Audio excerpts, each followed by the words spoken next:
Hola y bienvenidos a este nuevo video tutorial de Cakebots, en el cual vamos a empezar a ver los formularios. Y en este primer video tutorial vamos a ver la estructura básica de un formulario y vamos a ver los elementos de texto y de password.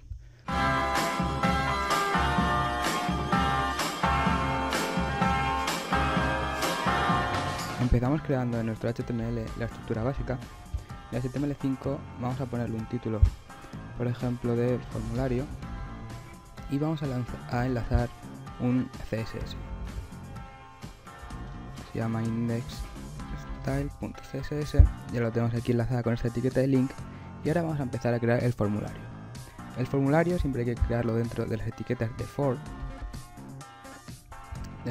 y cerramos la etiqueta de form, y dentro de la etiqueta de apertura de form vamos a crear, hay varias propiedades. La primera es action, que esto lo que va a hacer va a ser enviar el formulario a una página para procesarlo. De momento no vamos a poner nada. Y el método,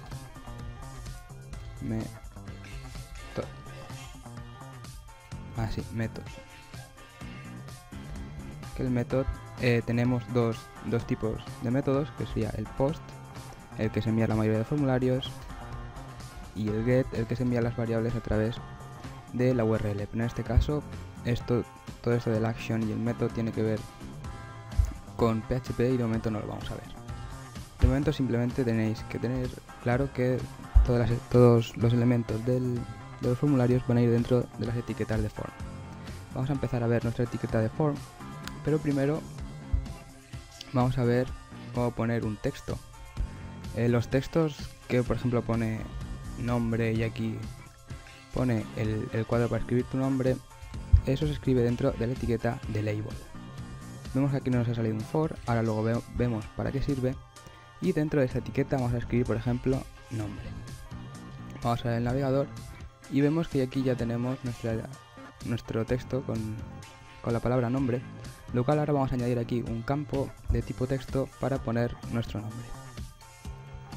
Vamos aquí, vamos a darle enter y vamos a empezar ya a escribir el campo texto. Para ello se escribe dentro de la etiqueta input, se autocierra, no tiene un input de cierre. Vamos a ponerle el type, que en nuestro caso sería text, ya que vamos a escribir un texto. También podemos añadirle una ID, vamos a ponerle nombre y un name, que esto ya sería más para procesarlo para el PHP. Vamos a ponerle un name de nombre, aunque nosotros no lo vayamos a utilizar. Lo salvamos y vamos al navegador y vemos que ya tenemos aquí nuestro campo de texto. Como hemos visto antes, nos salía aquí en el label un for. Vamos a explicar para qué sirve el for este. Y vemos que aquí en el input type text le hemos añadido una ID. Pues esta ID va a ser la que va a ir dentro del for. Label for nombre. Salvamos y vemos lo que hace el for este es al darle al nombre, ya el cursor se nos viene aquí para empezar a escribir. Vamos a ver que dentro de este input también podemos ponerle diferentes atributos, como por ejemplo podemos ponerle un placeholder, que esto lo que va a hacer va a ser añadir un texto detrás del input y que al darle clic se va a eliminar. Por ejemplo, vamos a poner aquí escriba tu nombre y vamos a verlo perdón, con un ejemplo. A ver, place con la O, placeholder, salvamos y vemos que aquí pone escriba tu nombre, y que al darle clic y empezar a escribir simplemente se elimina. También podemos añadirle, vamos a la línea de abajo, también podemos añadirle por ejemplo un max length, así, max length, que esto va a ser el número máximo de caracteres que podemos escribir. Vamos a ponerle 3 por ejemplo, salvamos y vemos que simplemente podemos escribir 3 caracteres, no podemos escribir más. Bueno, también podemos ponerle, vemos que aquí al darle 2 veces nos sale una lista de posibilidades para escribir. Ahora vamos a ver cómo podemos quitar esto. Con la etiqueta autocomplete la ponemos en off. Vemos que ya no nos sale la lista.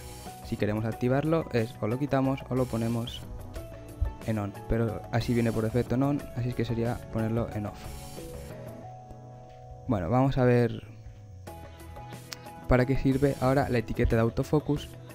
La etiqueta de autofocus sirve, vamos a poner autofocus, para una vez que cargue la página, el puntero ya vaya directamente a este cuadro.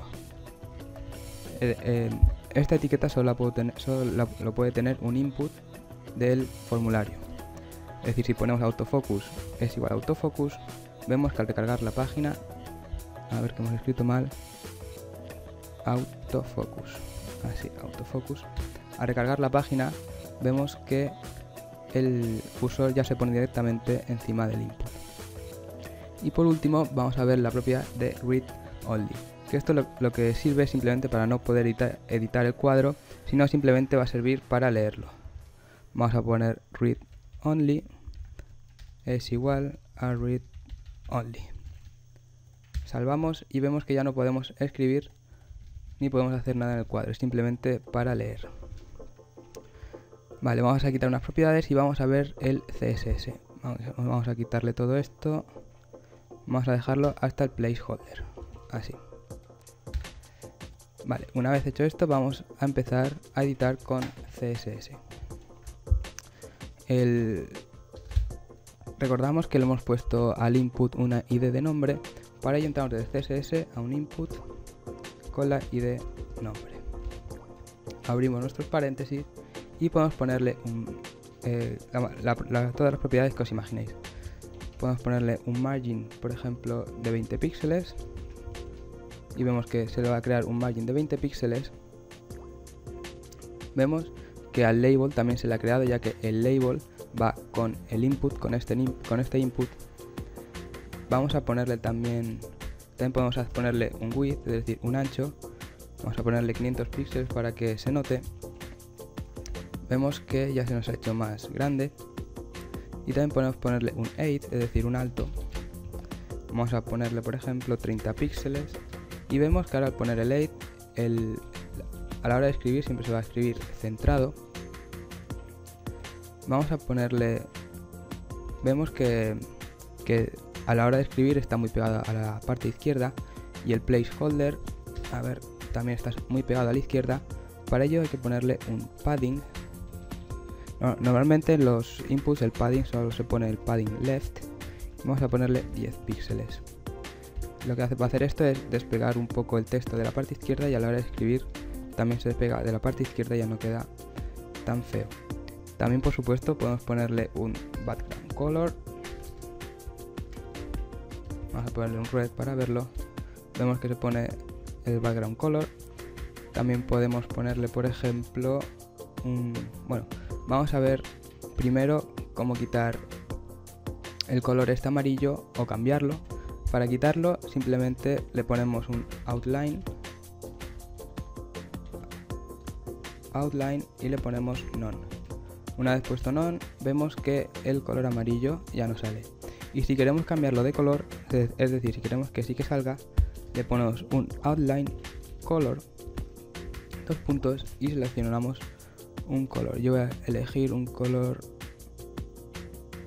azul clarito, aproximadamente así, y vemos que ya tenemos aquí nuestro input con el outline de color azul. También, por supuesto, podemos cambiarle este borde. Vamos a ponerle un border de un píxel, estilo sólido, y vamos a ponerle un color. Vamos a ponerle, por ejemplo, un gris clarito, aproximadamente así. Salvamos y vemos que ya se nos ha cambiado el color. También vamos a redondearle un poco los bordes, un border radius. Vamos a ponerle 4 píxeles. Recordad que el border radius es una propiedad de CSS3, por lo tanto hay que ponerle los prefijos, y vemos que ya se nos ha redondeado. Y por último vamos a ponerle una sombra, un box shadow. Como el box shadow también es una propiedad de CSS3, hay que ponerle la propiedad, el prefijo de WebKit. Para ello ponemos WebKit box shadow. Vamos a ponerle 0 píxeles de desplazamiento horizontal, 0 píxeles de desplazamiento vertical, 4 píxeles de difuminación y vamos a ponerle un color gris claro. Ya lo tenemos aquí y vemos que aquí tenemos la sombra por fuera. Si la queremos la sombra por dentro, simplemente ponemos delante Inset. Al poner Inset, la sombra se vuelve hacia adentro. Y por último, para si queremos, por ejemplo, al hacer clic, que esto se haga más grande, esto se hace con la propiedad, bueno, vamos a poner el input con la ID de nombre y en vez de la pseudo clase que poníamos casi siempre, que era focus, en este caso, hover, en este caso vamos a poner focus, que es lo que va a hacer esto es cuando lo tengamos seleccionado el input, va a aparecer esto y vamos a ponerle un width de 600 píxeles, ya que el otro tenía un width de 500 píxeles normal. Y vamos a ponerle, bueno, vamos a ver que al darle clic vemos cómo se hace más grande y vamos a ponerle un transition, como también es propiedad de CSS3, ponemos WebKit transition y le ponemos la propiedad width. Queremos que la transición afecte a la propiedad width y que tarde 0.5 segundos. Acordaros de la S, que si no, no funcionará. Vemos y que al hacer clic ya se nos hace más grande y más pequeño. Y por último vamos a ver la propiedad de password, que es exactamente igual que esta, pero lo único que cambia, en vez de input type text, es input type password, que lo único que va a hacer esto es escribir puntos para no poder ver lo que estamos escribiendo. Y también podemos añadir las mismas propiedades que le hemos añadido al input type text. Bueno, pues esto es todo por este tutorial. En el siguiente vídeo veremos más elementos en los formularios. Si os ha gustado, darle a like. Recordad que podéis contactar con nosotros a través de geekpods.es. Nada, hasta luego.